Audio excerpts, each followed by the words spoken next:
Et salut. Bon, objectif du jour, étayer le pignon là, puisqu'on va démonter la charpente derrière, et que le pignon, je sais pas si tu vas voir, mais sur on va dire les 1,50 m là, jusqu'au pied de l'échelle en gros, il part en faux aplomb ici sévère, genre sur 15 cm. Le mur fait 50, donc c'est un peu dangereux déjà.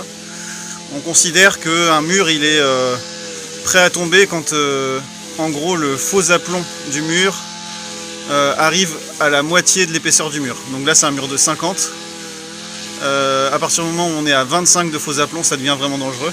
Parce qu'on considère que le mur il est censé être en deux parties, 2 fois 25, avec au milieu une partie qui est un peu plus creuse entre guillemets. Sur le bâti ancien en tout cas c'est souvent rincé par les intempéries, tout ça. Et donc on considère qu'à partir de 25 cm c'est prêt à tomber.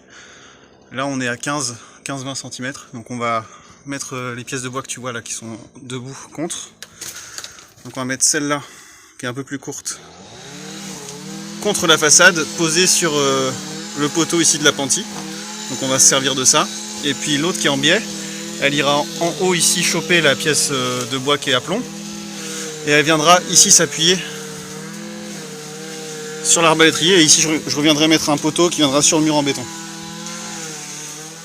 Pour ce faire, AEG m'a envoyé pour tester leur nouvelle machine une visseuse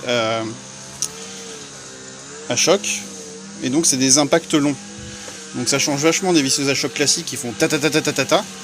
Là tu vas voir quand je vais visser, ça fait un coup assez long. Donc ça envoie plus de force et du coup tu as moins de bruit. Au niveau décibels c'est quand même assez impressionnant la différence. Je te ferai pas le comparatif avec ma vieille Makita parce qu'elle est vraiment vieille. Mais au moins tu verras l'efficacité de la machine. Et là on est sur 3 vitesses.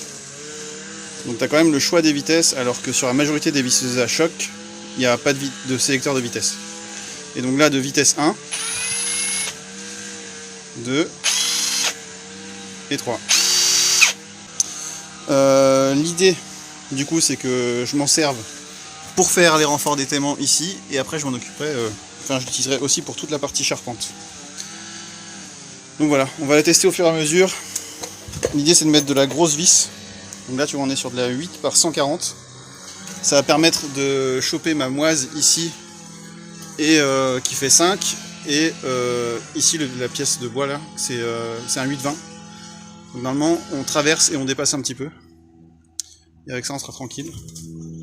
Donc c'est quand même déjà de la grosse vis. Et pour moi ce type de machine c'est idéal pour de la charpente pour ça. Je vais pas réussir peut-être à te filmer tout. Donc je te ferai des parties par partie, parce que comme je travaille en haut de l'échelle, tu vois déjà les 3 brins sont dépliés. Et puis après je vais me démerder là-haut avec la sangle ici, le serre-joint pour maintenir la pièce, enfin bref. Donc c'est pas des plus faciles pour filmer, donc je te montrerai partie par partie. Donc là comme tu peux voir, j'ai monté la pièce en biais. Il y a l'autre pièce qui va venir au droit là-bas. Et après celle-là. Donc j'ai préparé ici avec un nœud de cabestan pour pouvoir la hisser une fois que j'aurai monté cette pièce là entre le mur et celle-là. Donc elle sera appuyée contre, et celle-ci du coup viendra à l'horizontale ici pour faire comme une petite console quoi, tu vois.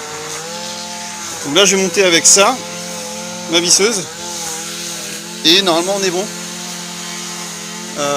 Et ici je vais mettre avant une équerre là et de l'autre côté. Donc, tu vois, ça c'est des équerres de charpente Spax, équerre renforcée, et avec ça je mets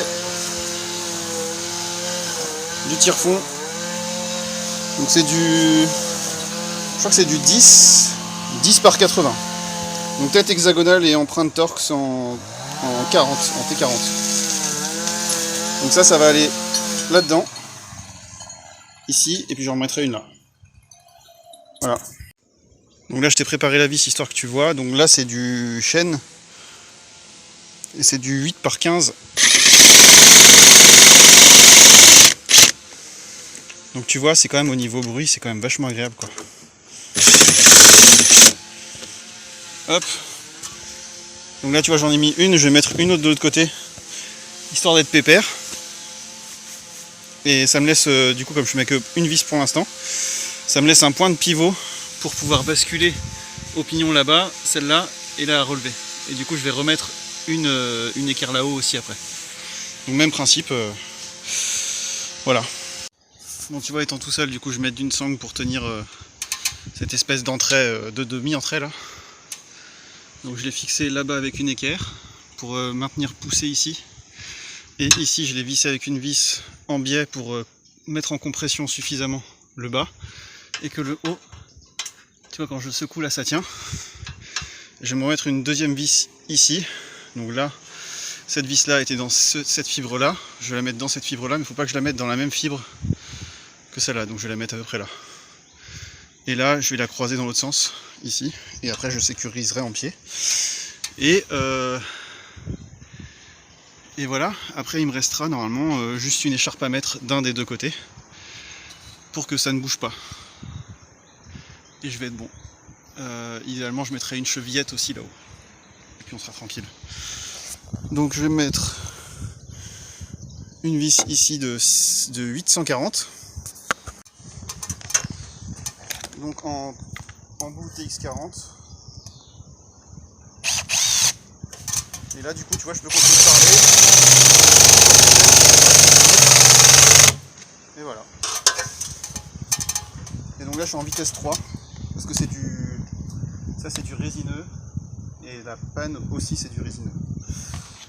Donc du résineux qui est mouillé. Donc je peux me permettre d'aller en vitesse 3. Et voilà, du coup tout est fixé. Finalement tu vois j'ai choisi de ne pas mettre en partie basse, là je préférais remonter le plus haut possible au pignon. Et ça pose très bien, de toute façon tous les efforts sont renvoyés ici. Il me reste juste ici une pièce à mettre, en force ici. Tu vois comme c'est aligné. Je vais pouvoir me mettre une pièce sur le parpaing et à venir dessous ici pour reprendre l'effort au cas où.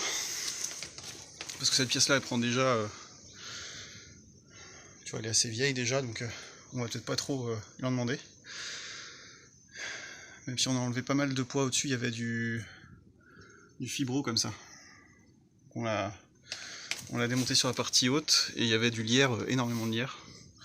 Je te montre ça. Donc tu vois, ça c'est le lierre. Est-ce qu'on voit les pieds ici? Ouais, tu vois. Et donc le tas de lierre qui est là, c'est une partie de ce qu'il y avait sur l'appentis. Donc tu vois, ça fait quand même beaucoup. Sachant que l'autre partie et l'autre côté, bon, on a fait au plus pratique quoi. Donc voilà, et pour l'instant, les tôles fibro amiantées on les a en fait glissées là, on a fait ça tout sous la pluie pour limiter les poussières, tout ça. Et donc on les a laissées là pour l'instant, on les mettra sur palette après quand on aura évacué tout le chantier. Voilà, voilà, comme ça t'as toute l'histoire. Et donc là juste ça tu vois, là je vais pouvoir te montrer le faux aplomb, regarde. Donc normalement on aligne l'arête de la maison avec l'autre arête de l'autre côté. Et là on voit clairement que ça penche bien tu vois. Donc le but de ça c'est vraiment de reprendre les efforts au cas où. Et à l'intérieur en fait toutes les fermes elles ont suivi la pente. On va démonter les pannes à gauche et à droite de chaque ferme, démonter probablement chaque ferme pour voir quelle pièce est encore bonne dedans ou pas, pour après les remonter, sachant qu'on a potentiellement des entrées aussi à changer dans chaque ferme. Donc ça va être du gros boulot, ça va prendre du temps.